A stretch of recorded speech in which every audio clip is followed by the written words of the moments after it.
ایران نے اسرائیلی خفیہ ایجنسی سے تعاون کے مرتکب 3 افراد کو پھانسی دے دی۔ ملزمان کو موساد کے ساتھ تعاون اور قتل میں استعمال ہونے والے آلات کی اسمگلنگ کا مجرم قرار دیا گیا تھا۔ ایرانی میڈیا کے مطابق ان افراد نے جو سامان اسمگل کیا تھا وہ ایک نامعلوم شخصیت کے قتل میں استعمال ہوا۔ ایران اور اسرائیل کے درمیان طویل عرصے سے جاری جنگ کے دوران ایران نے متعدد افراد کو موساد سے روابط اور ملکی مفادات کے خلاف کارروائیوں میں سہولت کاری پر سزائے موت دی ہے۔ یہ کارروائیاں اکثر ایرانی ایٹمی سائنسدانوں کے قتل اور جوہری پروگرام کو سبوتاج کرنے جیسے واقعات سے منسلک رہی ہیں۔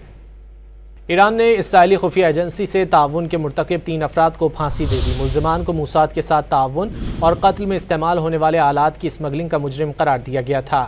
ایرانی میڈیا کے مطابق ان افراد نے جو سامان اسمگل کیا تھا وہ ایک نامعلوم شخصیت کے قتل میں استعمال ہوا۔